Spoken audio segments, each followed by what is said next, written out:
ألف شهر تنزل الملائكة والروح فيها بإذن ربهم من كل أمر سلام هي حتى مطلع الفجر۔ سب تعریفیں اللہ رب العالمین کے لیے ہیں، بے شمار درود و سلام نبی اقدس حضرت محمد الرسول اللہ صلی اللہ علیہ وآلہ وسلم کی ذات گرامی پر، آپ کی آل طاہرہ اور آپ کے صحابہ کرام پر، اور قیامت تک آپ کی فرما برداری کرنے والے ہر مسلمان پر اللہ کی کروڑوں رحمتیں ہوں۔ باہر جو دوست موبائل کے ساتھ مصروف ہیں وہ موبائل بند کر کے اندر آ جائیں یا مسجد سے باہر جا کر باتیں کریں۔ اس رات میں بھی اگر موبائل میں بزی رہنا ہے اور کھیل کود اور تماشوں کے اندر اپنے آپ کو منہمک رکھنا ہے تو پھر میرا خیال ہے بستر بہتر ہے۔ بعض صحابہ کے اقوال ملتے ہیں کہ حتمی طور پر 27ویں رات کی لیلۃ القدر ہوتی ہے۔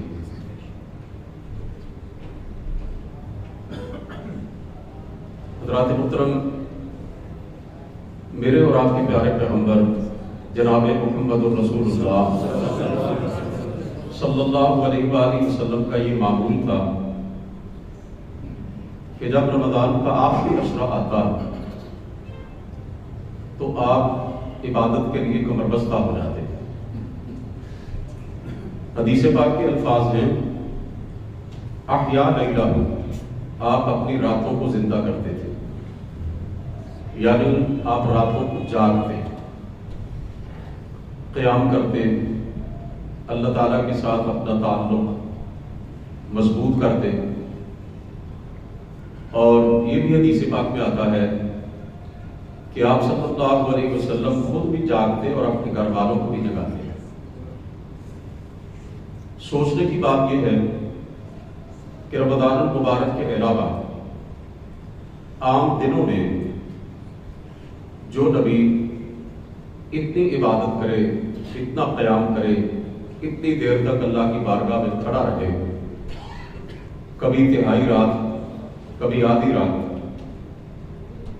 اور ایک دفعہ تو پوری رات ہی آپ کھڑے رہے اور قرآن کریم کی ایک ہی آیت بار بار پڑھتے رہے، ان تعذبهم فإنهم عبادك وإن تغفر لهم فإنك أنت العزيز الحكيم، کہ الہی اگر تو میری امت کے گناہ گاروں کو سزا دینے لگے تو اللہ تجھ سے کون پوچھ سکتا ہے، تو بااختیار ہے، اور اگر تو میرے آنسوؤں کی لاج رکھتے ہوئے انہیں معاف کر دے تو اللہ پھر بھی تو کوئی پوچھنے والا نہیں تجھ سے۔ اپنی امت کی بخشش کے لیے آپ ساری رات روتے رہے، اور اس قدر آپ نے آہوزاری کی کہ اللہ تعالیٰ نے حضرت جبریل کو بھیجا کہ جا کے میرے محبوب سے پوچھو کہ آج اتنی کیوں رقت طاری ہے، آج میرا نبی کیوں اتنا تڑپ رہا۔ حضرت جبریل نے آ کے پوچھا تو آپ صلی اللہ علیہ وسلم نے بتلایا کہ مجھے اپنی امت کی فکر کھائے جا رہی ہے۔ حضرت جبریل نے جا کے اللہ رب العزت کی بارگاہ میں عرض کیا کہ الہی آپ کے محبوب اپنی امت کے غم میں کھلے چلے جا رہے ہیں۔ اللہ تعالیٰ نے جبریل امین سے فرمایا کہ جا کے میرے نبی کو پیغام دو، اِنَّا سَنُرْضِيكَ فِي أُمَّتِكَ وَلَا نَسُوءُكَ، ہم آپ کی امت کے بارے میں آپ کو خوش کر دیں گے، آپ کو ناراض نہیں کریں گے۔ وہ نبی جو ساری رات اپنی امت کے لیے اللہ تعالیٰ کی بارگاہ میں رو رو کر دعائیں کرے اور سجدے میں پڑھ کے اپنی امت کے گناہ گاروں کی بخشش کے لیے التجائیں کرتا رہے، آج اس امت کا یہ حال ہے کہ اپنے نبی کا جو عبادت کا نقشہ ہے وہ اس کے اندر ڈھونڈے بھی دکھائی نہیں دیتا ہے۔ رمضان کے علاوہ آپ کی عبادت کی کیفیت یہ تھی، آپ نے علماء سے سنا ہوگا، آپ کے پاؤں سوکھ جاتے تھے، آپ کی پنڈلیوں میں برم آ جاتا تھا۔ ایک دن سیدہ عائشہ رضی اللہ تعالیٰ عنہ نے پوچھا، اے اللہ کے رسول، آپ سے تو اللہ تعالیٰ نے بخشش کا وعدہ فرمایا، لِيَغْفِرَ لَكَ اللَّهُ مَا تَقَدَّمَ مِن ذَنبِكَ وَمَا تَأَخَّرَ، آپ تو بخشے بخشائے آپ تو معصوم ہیں، آپ سے تو خطا اور سہو کا کوئی تصور بھی نہیں ہے، تو پھر آپ اتنی ریاضت کیوں کرتے ہیں، اتنی مشقت کیوں کرتے ہیں؟ تو آپ صلی اللہ علیہ وسلم نے جواب دیا، اے عائشہ افلا اکون عبدا شکورا، کیا میں اپنے رب کا شکر گزار بندہ نہ بنوں؟ یہ راتوں کو کھڑے رہ کر قیام کر کے اللہ کی عبادت میں سجدے کر کے رو رو کر میں اپنے رب کا شکر ادا کرتا ہوں۔ اس نے ایک یتیم کے سر پہ ختم نبوت کا تاج رکھ دیا، اس رب نے اپنے لطف و کرم میں کوئی کمی آنے دیا کہ اس کے شکر میں کمی آنے دیا۔ یہ واقعہ میں نے آپ کے سامنے اس لیے عرض کیا ہے کہ اللہ تعالیٰ کے پیغمبر رمضان کے علاوہ جب اتنی عبادت کرتے، اتنی ریاضت کرتے، تو یہ جو حدیث پاک میں آتا ہے کہ رمضان کے آخری عشرے میں آپ اپنی راتوں کو زندہ کرتے اور آپ خود بھی جاگتے، گھر والوں کو بھی جگاتے، رمضان کے ان آخری ایام میں میرے اور آپ کے پیارے پیغمبر کی عبادت کا عالم کیا ہوگا؟ آپ ذرا سوچیں، ذرا غور کریں۔ اور آج ہماری حالت یہ ہے کہ جو رمضان گزرتا چلا جاتا ہے ہمارا ایمانی جذبہ سرد پڑتا چلا جاتا ہے۔ 2-4 پہلے دن رمضان کے ہمارے اندر ایک ذوق اور شوق پیدا ہوتا ہے اور وہ تھوڑی ہی دیر کے بعد جاگ کی طرح بیٹھ جاتا ہے۔ اور یہ رمضان کے آخری عشرے کی جو طاق راتیں ہیں نا، جن میں کوئی رات لیلۃ القدر ہوتی ہے، ان میں تو میرے ملک کے بہت سے لوگ خاص طور پر کھاتے پیتے کراتے وہ شاپنگ میں مصروف ہو جاتے ہیں، خریداری میں مصروف ہو جاتے ہیں، بازاروں، ہوٹلوں اور ریسٹورنٹ کے اندر جناب اپنے بچوں کو لے جاتے ہیں، سیر سپاٹے میں نکل جاتے ہیں۔ آپ اس وقت ذرا اس مسجد کی صورتحال دیکھیں کہ کتنی تعداد میں آپ بیٹھے ہوئے ہیں، اور یہ رمضان کے مہینے کی یہ 27ویں رات بڑی بابرکت رات آدھی سے زیادہ گزر چکی ہے، اور کیا صورتحال ہے۔ اس مہینے کی ایک رات جو ہے نا لیلۃ القدر، اس کے حوالے سے پوری ایک سورت اللہ تعالیٰ نے اپنے قرآن کریم میں اتاری ہے، اس کا نام ہی ہے سورۃ القدر۔ میں نے آپ کے سامنے وہ سورت پڑھی ہے۔ اللہ فرماتے ہیں انا انزلناہ فی لیلۃ القدر، ہم نے اس قرآن کو شب قدر میں اتارا۔ یہ رات اتنی عظیم الشان کہ اس کے اندر اللہ تعالیٰ نے اپنے کلام پاک کو اتارا۔ اس کے 2 مطلب ہیں، ایک تو یہ کہ اللہ تعالیٰ نے لوح محفوظ سے پورے کا پورا قرآن کریم آسمان دنیا پر، پہلے آسمان پر جو ہمیں دکھائی دیتا ہے، سارے کا سارا قرآن اتار دیا اس رات کے اندر۔ اور دوسرا اس کا معنی ہے کہ اللہ تعالیٰ نے اپنے پیارے پیغمبر علیہ الصلوۃ والسلام قرآن کریم کا جو نزول ہے وہ اس رات میں شروع کیا۔ جب آپ غار حرا میں تھے اور حضرت جبریل آپ پر اللہ تعالیٰ کا پہلا پیغام لے کر آئے، قرآن کریم کی 5 آیات، اقرأ بسم ربک الذی خلق، خلق الانسان من علق، اقرأ وربک الاکرم الذی علم بالقلم، علم الانسان ما لم یعلم۔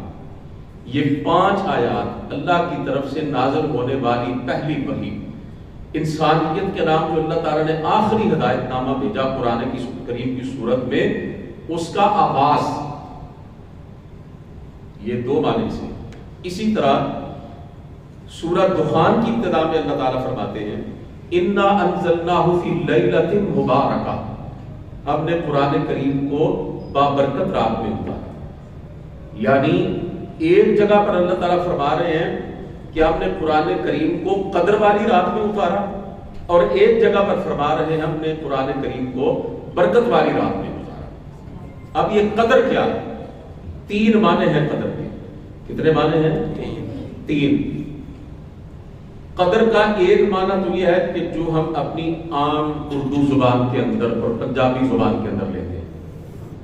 مثلا کوئی باپ کہے گا کہ میرا بیٹا میری قدر نہیں کرتا، کوئی استاد کہے گا میرا شاگرد میری قدر نہیں کرتا، کوئی بھائی کہے گا کہ میرا چھوٹا بھائی میری قدر نہیں کرتا، کوئی کہے گا میرا رشتہ دار میری قدر نہیں کرتا۔ ان میں سے کسی کی بات سچ بھی ہو سکتی ہے، جھوٹ بھی ہو سکتی ہے، لیکن یہاں تو اللہ بھی شکوہ کر رہا ہے، وما قدر اللہ حق قدری، وہ انسانوں تم میری قدر نہیں کرتے جس طرح تمہیں کرنی چاہیے۔ ایک تو قدر کا معنی یہ ہے، قدر و منزلت، اور دوسرا معنی اس کا ہے تقدیر۔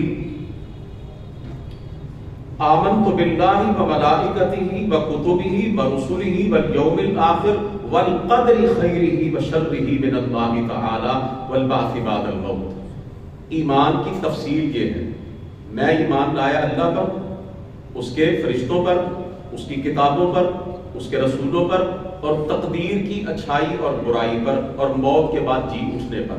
جب تک بندہ ان باتوں پر صدق دل سے ایمان نہیں لاتا وہ مومن اور مسلمان شمار نہیں ہوتا۔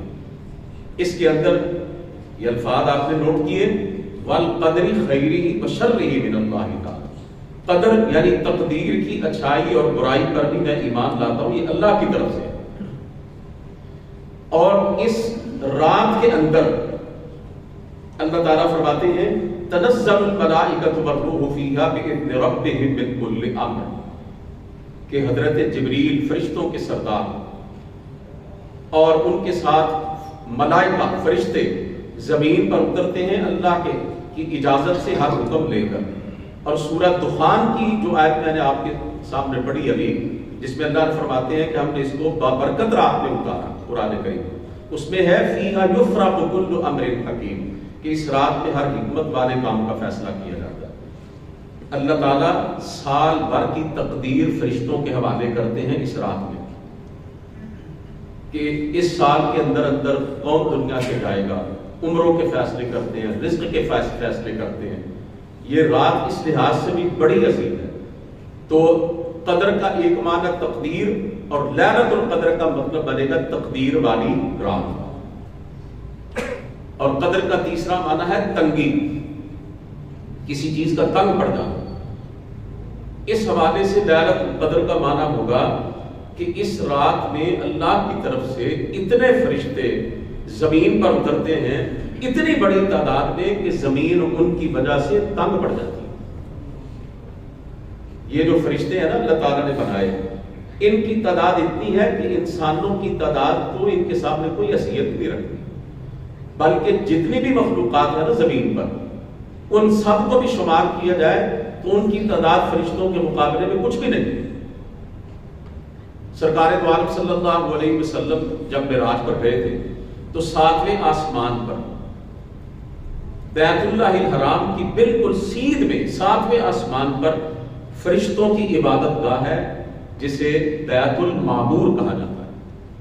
آپ صلی اللہ علیہ وسلم نے فرمایا اس میں ہر روز 70,000 فرشتہ اللہ تعالیٰ کی عبادت کے لیے آتا ہے، اور جو ایک دفعہ آتا ہے نا دوبارہ اس کی قیامت تک باری نہیں آتی۔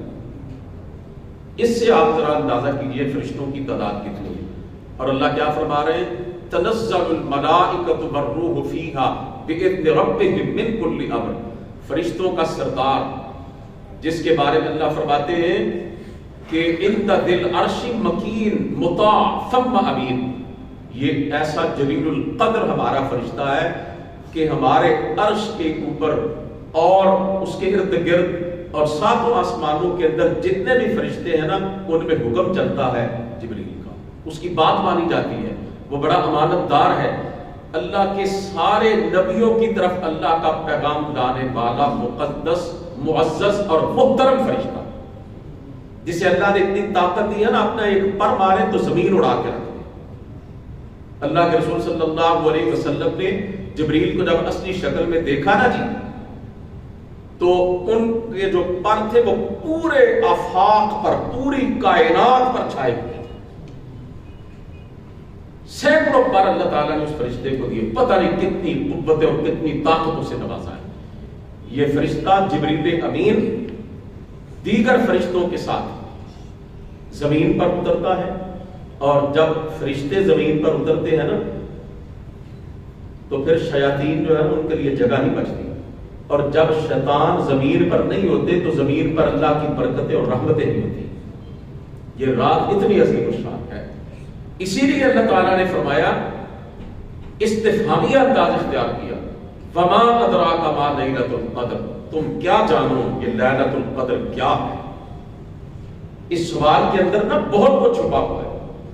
جب آپ کسی چیز کی عظمت اور کسی چیز کی شان اور کسی چیز کی برتری بیان کرنا چاہیں نا، تو جس بندے کو اس کے بارے میں علم نہ ہو اور آپ بتانا چاہیں تو آپ کو کیا کہتے ہیں؟ تینوں کی بتاؤ کی شاید. اللہ فرماتے ہیں اتنی عظیم، اتنی بابرکت، اتنی اعلیٰ، اتنی عرفہ، تمہیں کیا معلوم کہ وہ کیا. پھر فرمایا لیلۃ القدر خیر من الف شہر. اللہ تعالیٰ نے پھر جواب بھی دیا کہ یہ 1000 مہینوں سے بہتر ہے یہ ایک رات. مطلب اس کا کیا ہے؟ 1000 مہینوں کو آپ کیلکولیٹ کریں نا جی اور سالوں کے اندر ڈالیں تو تقریباً 84 سال بنتے ہیں. یعنی 84 سال کی عبادت اتنی اللہ کے ہاں اہمیت نہیں رکھتی اور اس کا اتنا مقام نہیں ہے جتنا اس ایک رات کی عبادت کا مقام رکھتا. اللہ تعالیٰ نے اپنے پیارے پیغمبر علیہ السلام کی امت پر بڑے بڑے انعامات کیے. مثلا کہ پہلی امتیں ایک نیکی کرتی تھی، ایک نیکی کا ثواب ملتا تھا. اللہ تعالیٰ نے ضابطہ بدلا کہ حبیب آپ کی امت ایک نیکی کرے گی کم از کم 10 گنا اور زیادہ سے زیادہ 700 گنا، بلکہ اس سے بھی زیادہ. پہلی امتیں یہودی عیسائی جتنی بھی امتیں آئیں وہ گناہ کا ارادہ بھی کرتے تھے نا تو گناہ لکھا جاتا تھا، اللہ کا فائدہ اٹھا لیا. اور امت مسلمہ کے لیے اگر کوئی مسلمان گناہ کا ارادہ کرے گناہ نہیں لکھا جاتا، لیکن اگر گناہ کا ارادہ کر کے گناہ نہ کرے تو ایک نیکی لکھ دی جاتی.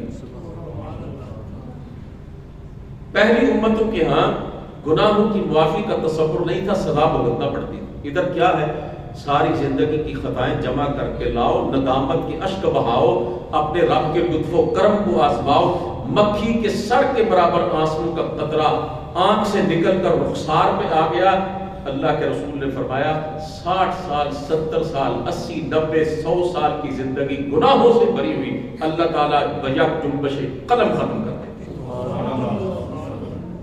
اللہ تعالیٰ نے اپنے نبی کی امت پر بڑے بڑے انعامات کیے. ان میں سے ایک انعام اللہ تعالیٰ کی بخشش کے بہانوں میں سے بڑا عظیم بہانہ یہ لیلۃ القدر ہے. پہلی امتوں کی عمریں بڑی لمبی تھی. حضرت آدم علیہ السلام کی عمر تھی 1000 سال. حضرت نوح علیہ السلام کی عمر قرآن میں اللہ فرماتے ہیں فَلَبِثَ فِيهِمْ أَلْفَ سَنَةٍ إِلَّا 50 عَامًا کہ حضرت نوح علیہ السلام اس دنیا میں باقاعدہ حیات رہے 50 کم 1000 سال، 950 سال اللہ نے عمر دی اپنے پیارے پیغمبر کو. اسی طرح ان نبیوں کی امتوں کی عمریں بھی بڑی لمبی تھی. لیکن جب رسول کریم صلی اللہ علیہ وسلم دنیا میں تشریف لائے آپ نے فرمایا میری امت کی ایوریج عمر، اوسط عمر بین 60 و 70، بٹوین 60 and 70 ایئرس، 60 اور 70 سال کے درمیان میری امت کی اوسط عمریں. میرے اور آپ کے پیارے پیغمبر علیہ السلام کی عمر مبارک کتنی تھی؟ 63 سال. 63 کتنے بنتے ہیں؟ 60 اور 70 کے درمیان. حضرت ابوبکر صدیق رضی اللہ تعالیٰ عنہ کی عمر بھی 63 سال اور اللہ نے نبی اور صدیق کو یوں اکٹھا کیا، عمر بھی 63 سال. اللہ کے نبی بھی سوموار کو فوت ہوئے اور حضرت ابوبکر صدیق بھی سوموار کو فوت ہوئے. اور اپنی بیٹی سیدہ عائشہ سے پوچھتے ہیں اپنے آخری وقت میں بیٹا آج کون سا دن ہے؟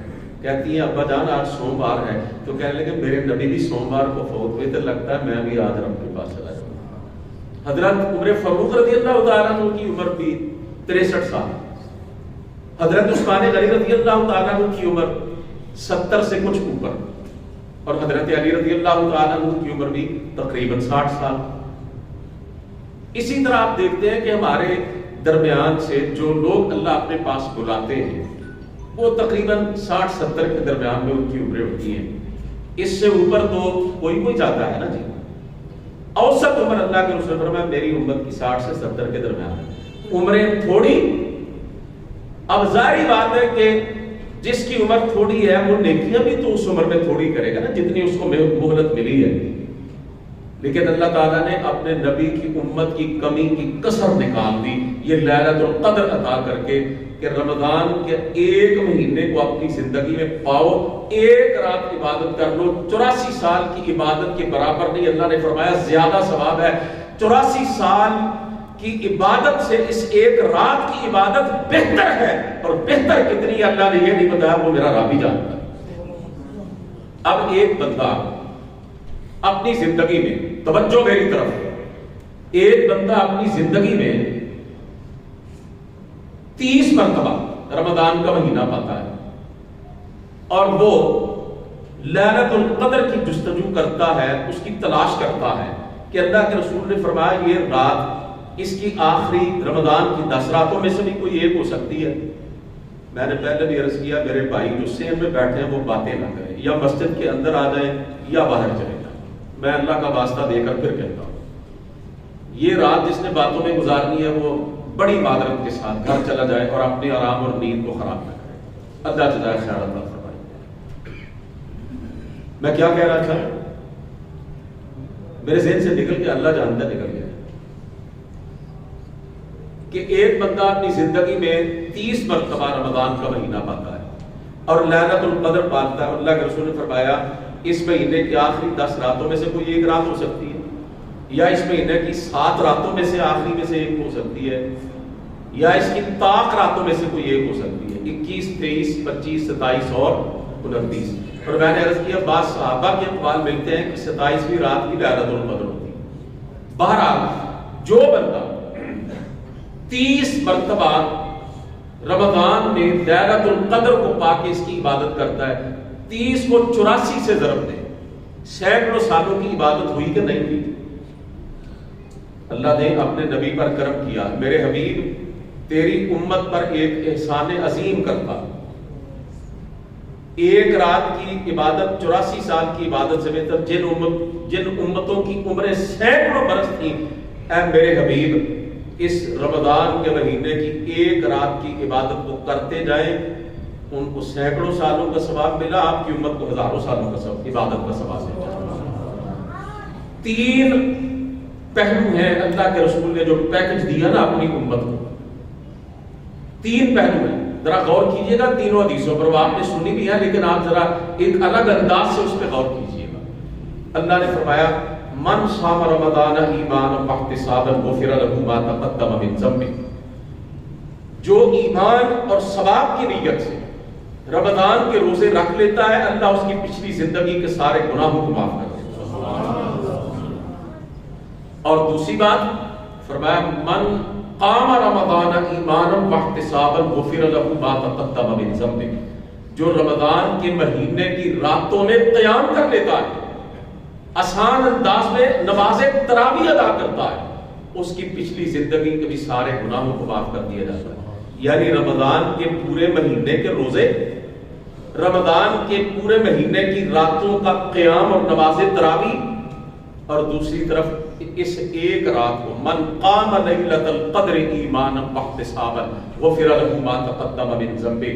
اللہ کے رسول نے فرمایا ایک مہینے کے روزے ایک طرف, یہ ایک مہینے کی راتوں کا قیام ایک طرف, اس ایک رات کی عبادت کا ثواب ایک طرف. جو بندہ لیلۃ القدر میں قیام کرتا ہے, عبادت کرتا ہے, اللہ کو راضی کرنے کی کوشش کرتا ہے, اس کی پچھلی زندگی کے بھی سارے گناہوں کو معاف کر دیا جاتا ہے. حضرات محترم, اب یہ رات جو ہے اسی کو ملے گی کہ جو ذوق کے ساتھ اور اخلاص کے ساتھ اس کو پائے. سیدہ عائشہ رضی اللہ تعالی عنہا میری اور آپ کی روحانی اماں جان, میری اور آپ کی ماں, امت کی محدثہ مفسرہ, قیامت تک کے مسلمان اس ماں سے دین سیکھتے رہے. وہ عابدہ, زاہدہ, قانتہ, وہ طاہرہ, مطہرہ, صدیقہ. انہوں نے پوچھا اللہ کے رسول اگر میں اس رات کو پالوں تو کیا پڑھوں, اللہ تعالیٰ سے کیا مانگوں؟ آپ صلی اللہ علیہ وسلم نے ایک چھوٹی سی دعا بتلائی اور میرا خیال ہے میرا پیغمبر حکمت، آپ کو معلوم تھا کہ ظاہر ہے میری امت قیامت تک باقی رہے گی، آپ نے ایسی ایک جامع چھوٹی اور آسان سی دعا تعلیم دے دی کہ ہر چھوٹا بڑا پڑھا لکھا ان پڑھ، عربی اجمی پنجابی پٹھان سندھی جو بھی زبان بولنے والا ہو وہ اس کو 1 منٹ کے اندر یاد کر سکتا ہے۔ آپ نے فرمایا عائشہ یہ پڑھا کرو اللہم انک عفو تحب العفو فاعف عنی۔ کمال کا ترجمہ، ایمان تازہ کر دیتے ہیں الفاظ۔ کس طرح اللہ سے مانگنا ہے، اے اللہ تو معاف کرنے والا ہے، تو معافی کو پسند کرتا ہے تو اللہ مجھے بھی معاف کر۔ کیسا ترلا ہے اللہ تعالیٰ کہ یا اللہ تو معاف کرنے والا ہے۔ قرآن میں اللہ تعالیٰ نے کتنی مرتبہ اپنا یہ نام ذکر فرمایا، غفور۔ ایک جگہ پہ اللہ فرماتا ہے نبئ عبادی انی انا الغفور الرحیم، اے میرے نبی میرے بندوں کو بتلاؤ میں بڑا معاف کرنے والا رحم کرنے والا ہوں۔ یہ اللہ نے اپنے نبی سے کیوں فرمایا کہ میرے بندوں کو بتاؤ میں بڑا بخشنے والا رحم کرنے والا ہوں؟ اس لیے کہ جب میں بخشنے والا رحم کرنے والا ہوں تو آؤ مجھ سے معافی مانگو، میں تمہیں معاف کرنے کے لیے تیار ہوں۔ تمہارے آنے میں دیر ہوگی، میرے معاف کرنے میں دیر نہیں ہوگی۔ اللہ تعالیٰ یہ غفار، اللہ تعالیٰ کے یہ صفاتی نام قرآن مجید میں آتا ہے۔ اس کا مطلب کیا ہے؟ بہت زیادہ معاف کرنے والا، بے پناہ معاف کرنے والا۔ ایک جگہ پہ اللہ تعالیٰ اپنے صفات کا تذکرہ کرتے ہوئے فرماتے ہیں غافر الذنب وقابل التوب، اور میرے بندوں میں گناہوں کا معاف کرنے والا اور توبہ کا قبول کرنے والا۔ اللہ ایک جگہ پہ فرماتے ہیں وَهُوَ الَّذِي يَقْبَلُ التَّوْبَةَ عَنْ عِبَادِهِ وَيَعْفُو عَنِ السَّيِّئَاتِ وَيَعْلَمُ مَا تَفْعَلُونَ۔ اللہ اکبر۔ اللہ فرماتے ہیں لوگوں میں ہوں تمہارا رب، میں اپنے بندوں کی توبہ قبول کرتا ہوں، ان کی برائیاں معاف کرتا ہوں، حالانکہ میں سب جانتا ہوں جو وہ کرتے ہیں۔ وہی تو اصل میں جانتا ہے، اپنے آپ کو میں اتنا نہیں جانتا، میرے بیوی بچے نہیں جانتے، میرے دوست نہیں مجھے جانتے، ہر وقت میرے پاس بیٹھنے والے مجھے نہیں جانتے، میرے عزیز اقارب ساری زندگی میرے ساتھ رہنے والے مجھے نہیں جانتے میں کیا ہوں۔ رب کی قسم اٹھا کے کہتا ہوں میرا رب مجھے جانتا ہے کہ میں کیا ہوں، اور آپ کے متعلق بھی کوئی نہیں جانتا، حقیقت میں پروردگار جانتا ہے کہ ہم کیا ہیں۔ اور اس نے پردے ڈالے ہوئے، اگر وہ پردے پھاڑ دے نہ میں آپ کو منہ دکھا سکوں نہ آپ مجھے منہ دکھا سکیں۔ غافر الذنب، گناہوں پہ پردے ڈالنے والا۔ یہ جو ہیلمٹ ہوتا ہے نا جس سے سر ڈھانپا جاتا ہے، اس کو عربی میں کہا جاتا ہے غافر، ڈھانپ لینے والا۔ اللہ فرماتے ہیں غافر الذنب، میں گناہوں کو ڈھانپنے والا ہوں۔ تو اللہ تعالیٰ فرما رہے ہیں بار بار قرآن کریم میں غفور، غافر، غفار، رحیم۔ تو اللہ کے رسول نے فرمایا یوں مانگو اللہ سے یا اللہ تو معاف کرنے والا ہے، معافی کو پسند کرتا ہے۔ اللہ کو یہ بھی پسند ہے کہ جب میں معاف کرتا ہوں نا تو میرے بندوں تم بھی میری اس صفت کو اپناؤ۔ تخلقوا باخلاق اللہ، اللہ کے رسول نے فرمایا اللہ کے اخلاق اپنے اندر پیدا کیا۔ اللہ کا خلق کیا ہے؟ معاف کرتے جانا، اور اللہ کو وہ بندے پسند ہیں جو لوگوں کو معاف کرتے جاتے ہیں کرتے جاتے ہیں۔ اللہ کے یہاں بڑا درجہ پاتے ہیں وہ لوگ۔ اللہ کے رسول صلی اللہ علیہ وسلم نے فرمایا کہ جو بندہ کسی کی زیادتی کی وجہ سے بدلہ لینے کی پوری طاقت رکھتے ہوئے بھی اللہ کی رضا کے لیے معاف کر دیتا ہے، میں ضمانت دیتا ہوں ما زاد اللہ بعفو الا عزا، وہ لوگوں کو معاف کرتا جائے گا، اللہ اسے اونچا کرتا جائے گا، اس کی عزت میں اضافہ کرتا جائے گا۔ وَلْيَعْفُوا وَلْيَصْفَحُوا أَلَا تُحِبُّونَ أَن يَغْفِرَ اللَّهُ لَكُمْ۔ اللہ فرماتے ہیں معاف کیا کرو، درگزر کیا کرو، کیا تم نہیں چاہتے میں تمہیں معاف کروں؟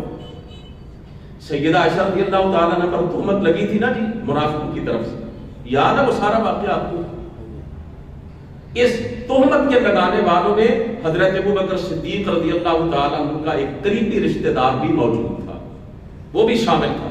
اور پتہ ہے کون سا رشتہ دار تھا؟ جس کے گھر کا سارا خرچہ حضرت ابوبکر رضی اللہ تعالیٰ عنہ نے اٹھایا، سارا خرچہ۔ جب دیکھا بیٹیوں کے معاملات کتنے نازک ہوتے ہیں آپ کو پتہ ہے، ٹیڑھی نظر سے کوئی بیٹی کی طرف دیکھ جا بندہ مرنے مارنے پہ تل جاتا ہے. اور میرے صدیق کو کتنی تکلیف ہوئی ہوگی جب اس رشتہ دار نے پاک باز طاہرہ مطہرہ بیٹی پر الزام لگایا بدکاری کا. کتنی تکلیف ہوئی ہوگی کہ سارا خرچہ میں نے اٹھایا, ساری ضرورتیں میں پوری کر دوں, اپنی جیب سے دیتا, اور اس نے اتنا بھی نہیں سوچا. کس پہ الزام لگا رہا؟ وہ میری بیٹی کا نہیں تو کچھ میرا ہی آ کر کے کہنے لگے آج کے بعد ایک پائی بھی تجھے میری طرف سے نہیں پہنچے گی. اللہ تعالیٰ نے سورہ نور کی جن آیات میں سیدہ عائشہ رضی اللہ تعالی عنہ کی براءت اور پاک دامنی کا اعلان کیا ہے نا جی, 18واں پارہ سورہ نور پڑھ کے دیکھیں. انہی آیتوں کے اندر اللہ تعالیٰ نے یہ آیت رکھی ہے وَلْيَعْفُوا وَلْيَصْفَحُوا, معاف کیا کرو, درگزر کیا کرو. أَلَا تُحِبُّونَ أَن يَغْفِرَ اللَّهُ لَكُمْ, کیا تم یہ نہیں چاہتے اللہ تمہیں معاف کرے؟ حضرت ابوبکر صدیق نے یہ آیت سنی, فوراً اللہ کی بارگاہ میں طائب ہو کے کہنے لگے یا اللہ میں چاہتا ہوں تجھے معاف کر دے, اور اپنے اس رشتہ دار سے کہا اسی وقت کا میں نے تجھے معاف کر دیا, اور اس کی امداد پہلے کی طرح پھر بحال کر دیا. یہ ہے اس دعا کا مطلب. یا اللہ تو معاف کرتا ہے, معافی کو پسند کرتا ہے, میں بھی معاف کروں. اس میں ہمارے لیے ایک سبق یہ ہے, اگر ہم چاہتے ہیں نا اللہ ہمیں معاف کرے, چاہتے ہیں نا جی سارے اللہ ہمیں معاف کرے, اگر ہم یہ چاہتے ہیں تو اللہ کے رسول نے یہ بتلایا ہے لوگوں کو معاف کرو گے. جب تم انسانوں کو معاف کرنے کے لیے تیار نہیں ہو تو رب سے کیسے معافی کی توقع رکھتے ہیں؟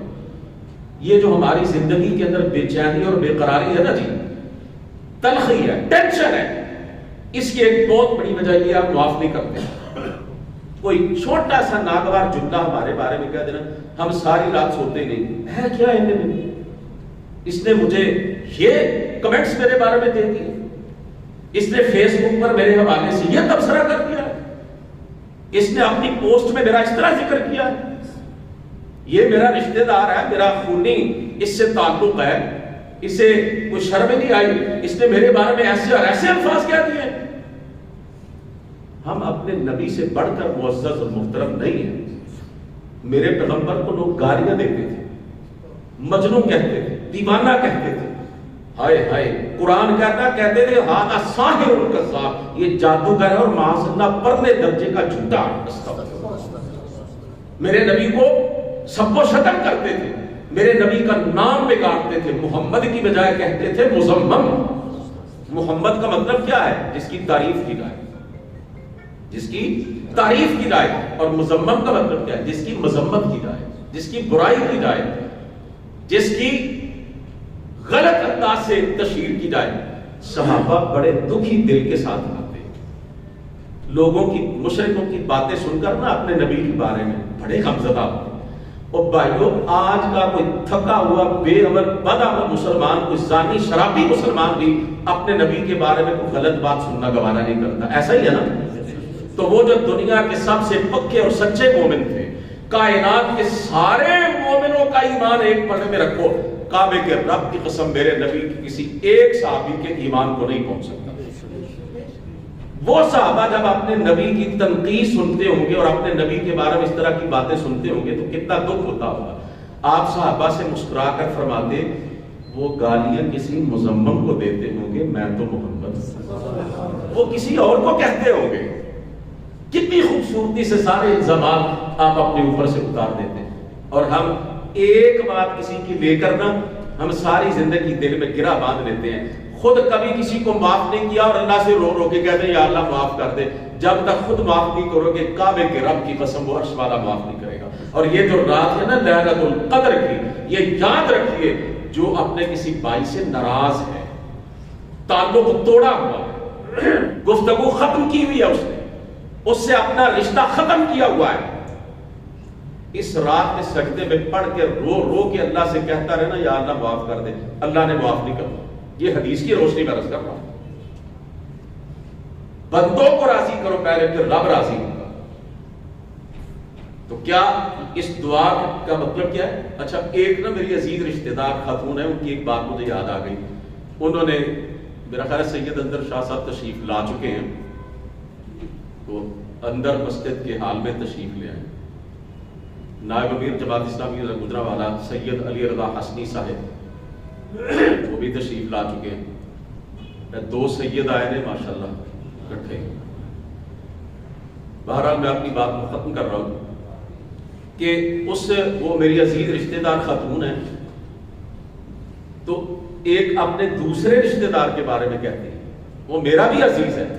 مجھے ایک دفعہ کہنے لگی انہیں میرے منڈے کے متعلق گل کی سی، یہ سونے نہ بھی بن کے میرے سامنے آ جائے تو میں کدی انہوں معاف نہیں کرتا۔ ایک تو گل کی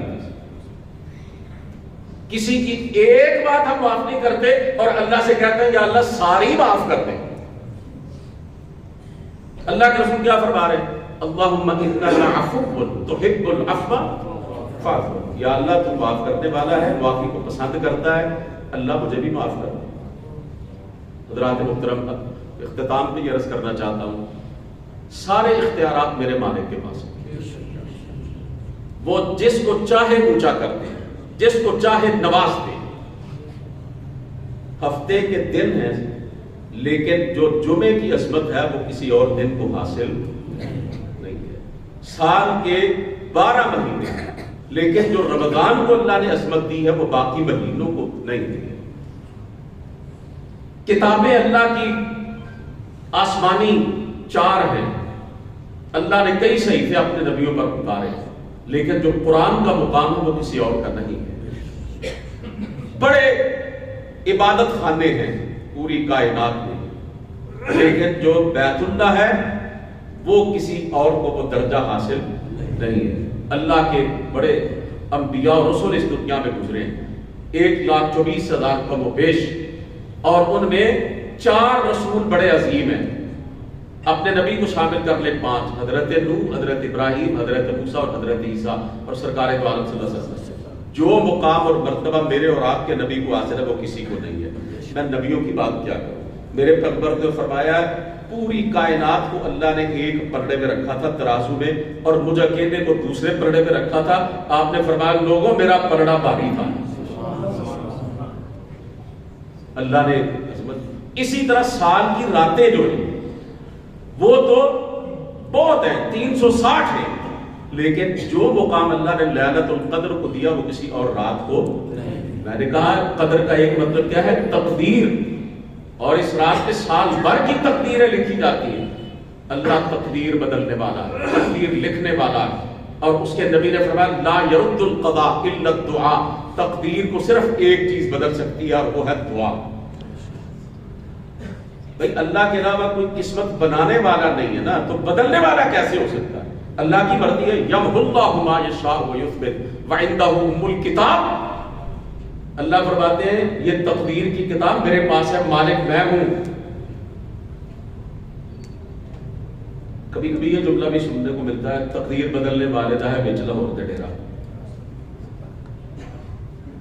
نہیں، الرحمن علی العرش استویٰ، تقدیر بدلنے والے کا عرش پہ ڈیرا۔ یہ جو تقدیر کی رات ہے نا بھائیو، اس نہج پہ سوچ کے اس رات کو گزارو۔ ہماری تقدیر لکھی جا رہی ہو، ہم دعا کر رہے ہیں۔ ہماری تقدیر لکھی جا رہی ہو، ہم سجدے میں پڑے اللہ سے رو رو کے گناہوں کی معافی مانگ رہے ہیں۔ ہماری تقدیر لکھی جا رہی ہو، ہم قرآن کی تلاوت کر رہے ہیں۔ ہماری تقدیر لکھی جا رہی ہو، ہم اللہ کے گھر پہ بیٹھ کر اس کے اور اس کے نبی کی باتیں سنا رہے ہیں۔ ہماری تقدیر لکھی جا رہی ہو تو ہماری زبان پہ اس کے ذکر کے کلمات۔ اب آخر پہ ایک نصیحت کے طور پر عرض کرنا چاہتا ہوں، اس مہینے کے کتنے دن باقی رہ گئے ہیں؟ 4، زیادہ سے زیادہ 4 ہی ہے نا۔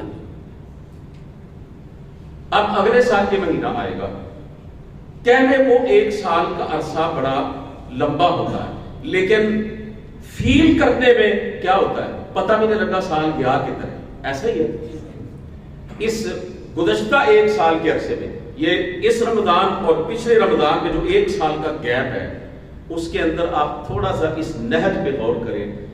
ہم میں سے کوئی ایک بھی ایسا ہے جس کے متعلقین میں سے کوئی نہ کوئی فوت نہ ہوا؟ کسی کا باپ، کسی کی ماں، کسی کی بہن، کسی کا بھائی، کسی کی بیوی، کسی کا کوئی رشتہ دار، کسی کا کوئی دوست، کسی کا کوئی جاننے والا، کوئی ایک بھی ایسا نہیں ہے۔ تو اگلے سال جب یہ رمضان آئے گا میں آپ سے پوچھنا چاہتا ہوں بڑے ادب کے ساتھ اور احترام کے ساتھ کہ میری اور آپ کی تعداد تو تھوڑی سی ہے نا، دنیا میں کوئی 7-8 ارب کے قریب انسان موجود ہیں، ان میں سے کوئی ایک بھی نہیں جانتا اگلے رمضان تک وہ زندہ ہوگا کہ نہیں ہوگا۔ اللہ فرماتے ہیں ما تدری نفس بأی ارض تموت، کس نے کہاں مرنا ہے، کب مرنا ہے، یہ صرف میں جانتا ہوں۔ تو اگر ایسا ہی ہے تو پھر کیوں نہ اس رمضان کے مہینے کی قدر کریں۔ اس کے جو 2-4 دن رہ گئے ہیں نا جی، اگر اب تک بھی کوئی اپنی زندگی کا قبلہ درست نہیں کر سکا، اس کے پاس ابھی بھی موقع ہے، اپنی زندگی کا رخ درست کر لے، اللہ سے معافی مانگ لے، آئندہ اس کی بندگی کے اندر زندگی گزارنے کا وعدہ کر لے، اس مالک سے وہ ٹوٹا ہوا تعلق جوڑ دے اور اسے کہیں دور جانے کی ضرورت نہیں ہے، اسے اپنے دل کا درد پہلے کسی اور کو بتانے کی ضرورت نہیں ہے، کسی کو دکھانے کی ضرورت نہیں ہے، اکیلا اپنے گھر کے کسی کونے میں بیٹھ جائے اور رات کے پچھلے پہر اٹھ کے کہہ گئے اللہ بڑی ہو گئی، میں نے معاف کر دیا۔ اللہ کی قسم وہ رب کسی کو بتلائے گا بھی نہیں، تانا بھی نہیں دے گا، کی کچھ کر کے اور میرے کو آ گیا ہے، ایک ہی در ہے بغیر تانا دیے ساری خطائیں معاف کر دیں۔ بعض اوقات ماں باپ بھی غیر مشروط معافی نہیں دیتے بیٹے اولاد، کہتے ہیں معافی لینی ہے نا تو پہلے ایہو جا بن کے بتا، پہلے وہ جڑیاں زیادتیاں کیتیاں انہوں نے اعتراف ہی کرنا۔ اور اللہ کیا فرماتے ہیں الا من تاب وآمن وعمل عملا صالحا فاولئک یبدل اللہ سیئاتہم حسنات۔ کوئی شرط نہیں ہے، کوئی کنڈیشن نہیں ہے، کسی قسم کا کوئی جرمانہ نہیں ہے، کوئی کفارہ نہیں ہے، آؤ میرے دروازے پر سچی توبہ کر لو، اپنے ایمان کو اپنے دل میں بسا لو، ایمان تک کی تجدید کر لو، اور جو میری بغاوتیں اور نافرمانیاں کرتے رہے ان کو ترک کر دو اور نیک اعمال کرنا شروع کر دو۔ اللہ فرماتے ہیں گناہ تو میں معاف کروں گا کہ میں معاف کرنے والا بھی ہوں اور میں رحیم بھی ہوں، رحم بھی کرنے والا ہوں، معافی تو تمہیں دوں گا کیونکہ غفور ہوں، اور انعام تمہیں دوں گا کہ رحیم ہوں، مہربان ہوں۔ اور وہ انعام کیا ہے؟ تمہارے نامہ اعمال میں جتنے گناہ لکھے ہوئے نا میں ان سب کی جگہ پہ نیکیاں لکھوں۔ غلاف کعبہ پر ایک آیت لکھی ہوئی ہے، موٹے حروف میں دور سے نظر آتی ہے، من یعمل سوءا او یظلم نفسا ثم یستغفر اللہ یجد اللہ غفورا رحیما۔ کاش کہ میرے پاس الفاظ ہوتے کہ میں اس آیت کو آپ کے کانوں کے ذریعے آپ کے دلوں کے اندر اتار سکتا۔ اللہ کی قسم قرآن کریم کی آیتیں ایسی ہیں کہ سمجھنے سے زیادہ وہ ان کا تعلق کانوں سے زیادہ دل کے ساتھ ہے۔ بندہ خود جو ہے نا وہ دل سے سمجھے تو پھر سمجھ میں آتی ہے۔ اللہ فرماتے ہیں جو کسی قسم کی کوئی برائی کرے یا اپنی جان پہ ظلم کرے، کوئی بھی گناہ کر بیٹھے، پھر مجھ سے معافی مانگے، اگلے الفاظ پتہ کیا ہے کہ میں معاف کر دوں گا؟ نہیں، اللہ نے فرمایا جب کوئی گناہگار نادم ہو کر شرمندہ ہو کر میری بارگاہ میں آ کے مجھ سے معافی مانگے گا، یجد اللہ غفورا رحیما، مجھے ناراض اور روٹھا ہوا نہیں پائے گا، مجھے مہربان اور معاف کرنے والا پائے گا۔ اتنی جلدی کوئی راضی نہیں ہوتا جتنی جلدی اللہ راضی ہوتا ہے۔ اس لیے میرے عزیزوں یہ مہینہ بڑے افسوس دکھ سے کہنا چاہتا ہوں میرے ملک کے اکثر لوگوں نے اس کی قدر نہیں کی۔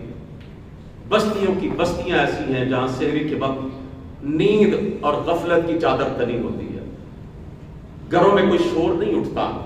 جب ہم بچپن میں تھے نا تو گھروں سے ارد گرد سے آوازیں آتی تھی، پتہ چلتا تھا زندگی بیدار ہو چکی۔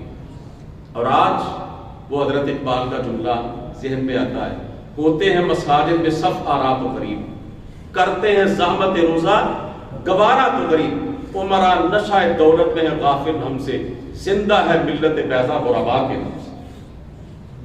آج رمضان کی تیاری پتہ ہے کیسے کی جاتی ہے؟ کیا منصوبے بنائے جاتے ہیں اور کیا پلاننگ بنائی جاتی ہے؟ ماشاءاللہ شاہ صاحب تشریف لا چکے ہیں۔